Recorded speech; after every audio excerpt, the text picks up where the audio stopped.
Before 1846, surgery was hell. No anesthesia, no relief. Patients were tied to tables, screaming and begging, while surgeons cut as fast as possible. Speed meant survival. Pain was guaranteed. And then, everything changed. But here's the twist. The man who ended surgical pain was not a genius, not a hero. He was a dropout with a history of fraud.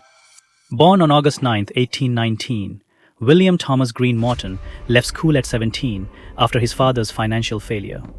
He worked as a clerk, a salesman, moved across Rochester, Cincinnati, and St. Louis, and was involved in swindling, forgery, and false accounting. So how did this man change medicine forever? In August 1840, he joined the Baltimore College of Dental Surgery, but by 1842, he left without a degree. He trained under Horace Wells and Nathan Cooley Keep, and around 1843 to May 1844, he married Elizabeth Whitman. In 1844, he joined Harvard Medical School, but again dropped out. At this point, his life was full of failures. Then came the turning point.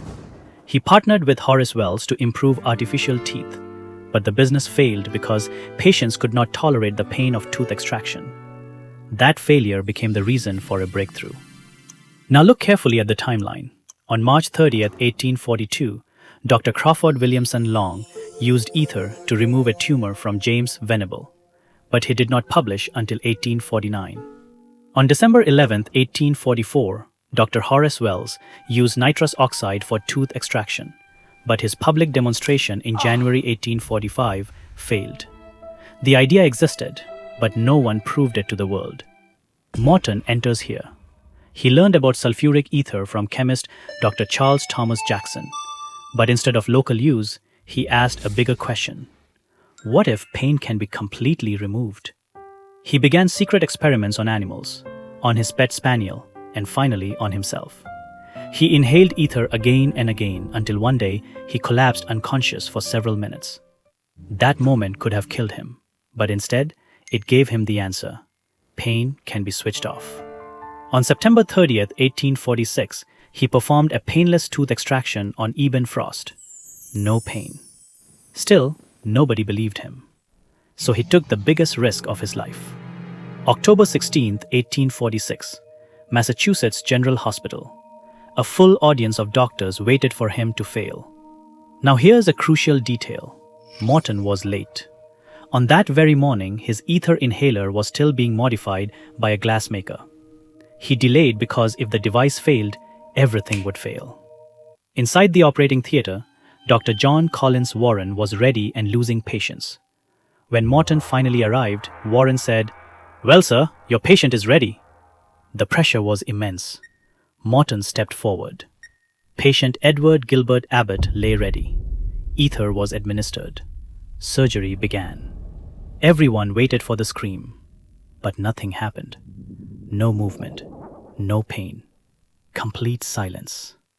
And then Warren said, "Gentlemen, this is no humbug." October 16th, 1846 became the birth of modern anesthesia. But success brought controversy. On November 12th, 1846, Morton patented ether, called it lithion, and hid its composition. The medical community was outraged. This started the ether war. Dr. Crawford Long claimed priority from 1842. Dr. Horace Wells claimed discovery from 1844, and Dr. Charles Jackson claimed he suggested the idea.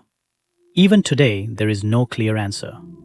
Between 1846 and 1853, Morton petitioned the U.S. Congress for a reward of $100,000, but he was rejected repeatedly.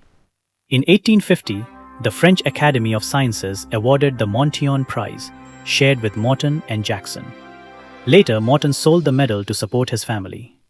In 1852, he received an honorary MD degree. In 1862, during the American Civil War, Morton volunteered and administered ether anesthesia to more than 2,000 soldiers in battles like Fredericksburg, Chancellorsville, and the Wilderness. The man who once tried to profit from anesthesia was now giving it freely. But fate had one final twist. On July 15, 1868, in New York City, He read an article giving credit to Dr. Charles Jackson. The stress triggered a stroke. He got out of his carriage, ran toward a lake in Central Park, collapsed, and died at the age of 48. He was buried at Mount Auburn Cemetery. His tomb reads, "Before him surgery was agony. By him pain was averted. Since him, science has control of pain." Final truth. He was not the first. He was not perfect. But he was the one who proved to the world that pain can be defeated.